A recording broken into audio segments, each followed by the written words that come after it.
Bom, eu quero acompanhar aqui, quero voltar ainda do ponto de vista político, Josias, ver o mapa. As pessoas se interessam para ver bastante isso, como é que o Congresso se comporta, quem votou contra, quem votou a favor, né? Foram 370 aprovações, né? 370 votos a favor, 110 contrários.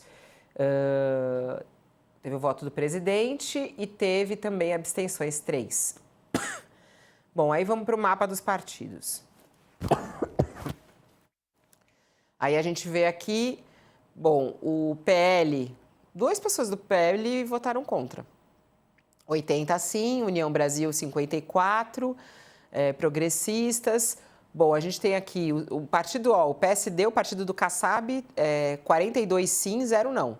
Republicanos do Tarcísio, 39 sim, 1 não. MDB, 37 sim, 1 não. PT, todos não, 65 não. PSOL, todos não. PSB, que é o partido do Geraldo Alckmin, da Tabata, 8 não, 7 sim, meio que equilibrado. PSDB, sim, ainda tem PSDB, né, Josias? Ainda... Nossa, tipo, Fabiola, para de fazer, né? Ó, sim, 11, 12 não. Curioso aqui, né, a postura do PSDB, Podemos, 12 sim, 1 não, PDT, 16 sim, 1 não. Você que é o colunista e o comentarista, é contigo, Josias.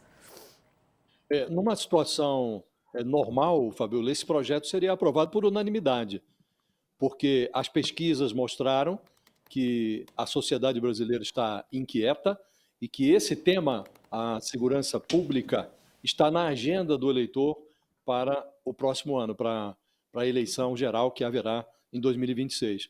Então, em condições normais, esse projeto passaria por unanimidade, porque todos estão preocupados, vão à sorte das urnas no ano que vem e querem estabelecer uma conexão com o eleitorado em matéria de segurança pública. Por que não se alcançou a unanimidade?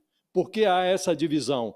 Porque o bolsonarismo e o Centrão se concentraram no texto do Guilherme Derrite, embora quisessem mais endurecimento do que o relator terminou propondo na sua sexta versão de relatório, embora quisessem algo mais, acharam que era um bom sinal para a direita brasileira, que ainda não escolheu seu candidato, mas majoritariamente os partidos têm a pretensão de que o Tarcísio de Freitas seja consagrado como o anti-Lula para 2026, eles enxergaram nesse texto uma oportunidade de marcar essa posição. E o bloco governista, que já se sabia minoritário, todo mundo sabe que o governo não tem votos no Congresso Nacional e de fato, a bancada governista é minoritária, ela concordou com algumas coisas. Até o Guilherme Derrite, tirou vários pontos que o governo apontou como pontos falhos, mas ainda assim restaram lá 2 ou 3 pendências, entre elas o financiamento da Polícia Federal, porque a proposta mudou a destinação do dinheiro que é obtido a partir do confisco de bens dos criminosos, vai para alguns fundos, e um desses fundos era o fundo que financia as atividades da Polícia Federal. Isso mudou nesse projeto, o governo achou ruim, e há também uma dúvida quanto à tipificação penal. São detalhes que levaram o governo a marcar a posição também. Olha, estamos contra essa proposta. Não porque estejamos a favor de abrandamento de pena, não. O governo propôs, ele próprio, a sua proposta original também tratava de agravar penas para tornar mais severas as punições para as facções criminosas. Mas marcou posição no pressuposto de que vai trabalhar para mudar o texto no Senado. Todo mundo quer fazer acenos ao eleitorado em matéria de segurança pública, Fabiola. Houve a divergência em função de detalhes, mas ninguém está falando em defender criminoso, em atenuar a situação dos criminosos. Todos estão apresentando esse projeto como o grande elixir que vai resolver todos os problemas da segurança pública no Brasil. E sabemos todos que essa hipótese de uma iniciativa legislativa que funcione como solução mágica para a segurança não existe, mas cada lado, cada polo da política representado no Congresso diz que, se for adotada a minha proposta, vai se resolver o problema. O outro lado diz, não, a minha proposta, que tem uns detalhes diferentes, essa é que vai resolver o problema. E sabemos que nenhuma das duas propostas, nenhuma das duas teses vai resolver o problema. Ocorre que, diante da necessidade de aperfeiçoar a legislação, e todos concordam que há essa necessidade, o esforço tem que ser de produzir a melhor proposta. E essa que saiu da Câmara não é a fórmula ideal, Fabiola, foi para o Senado, e o que se espera agora é que o Senado aperfeiçoe. Mas, para resumir, em torno desse projeto, reuniram-se todas as facções com representação no Congresso, com o objetivo de fazer politicagem, cada um puxando a brasa da segurança pública para a sua sardinha, mas tentando combater fogo com fogo. E isso não resolve nada. A resolução do problema está na observação de fórmulas que deram certo no Brasil, e há algumas no Brasil, alguns projetos de segurança de âmbito municipal e estadual que têm apresentado resultados. Há aqui na cidade de Medellín, na Colômbia, muito próximo do Brasil também, uma experiência em matéria de segurança pública que deu muito certo. Então, é observar o que deu certo no Brasil e no exterior, produzir consensos nessa matéria e chegar a um ponto que se pareça, não com uma proposta politiqueira e oportunista, mas com um plano, algo que se pareça com um plano de segurança pública real. E nós não temos isso hoje no Congresso, Fabiola. Vamos lá, vamos até ouvir, você está trazendo aí os dois lados, né, e o quanto isso prejudica o Brasil, né, porque um fala, aí é uma lambança ou é um projeto ideal, né? Vamos ouvir o que eles disseram. Quero até começar pela ministra Gleisi Hoffmann, que tem um papel importante. A Gleisi Hoffmann é a ministra da Secretaria de Relações Institucionais, ela que faz esse balanço, esse rolê aí entre o governo e o Congresso. E ela ficou muito brava desde do primeiro momento em relação a esse projeto. E ontem, essa última versão aprovada, ela chamou de lambança legislativa. Vamos ouvi-la.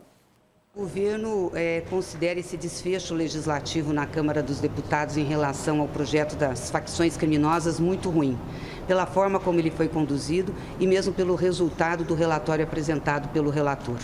O segundo relatório, da mesma forma, tirava da submissão dos governadores da Polícia Federal, mas deixava a submissão com as polícias locais. E assim foi essa lambança legislativa de apresentar 6 versões do relatório e chegar agora com essa versão que não muda essa estrutura que ele apresentou desde o início.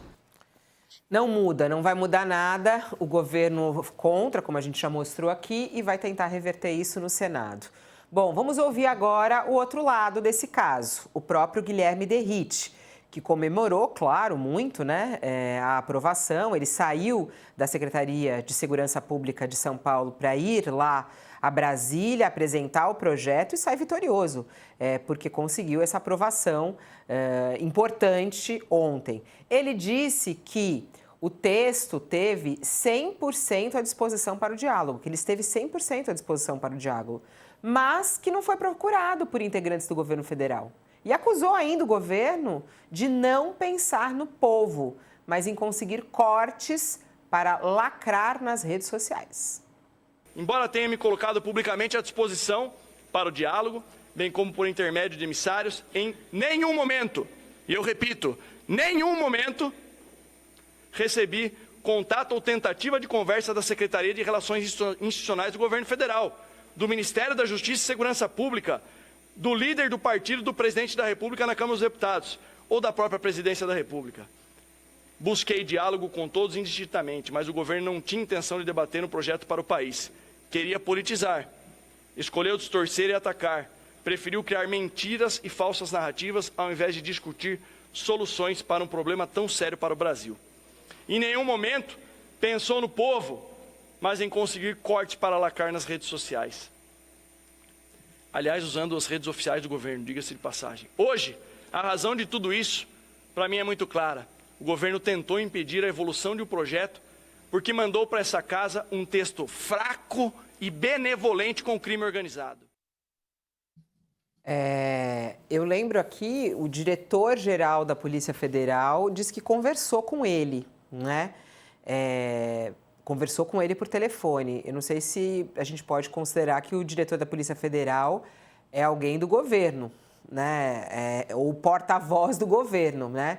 Mas o diretor da Polícia Federal conversou com ele, ele falou isso aqui ao vivo e o Derrite mesmo falou, né? Agora ele está dizendo que ninguém o procurou. Não foi, Josias?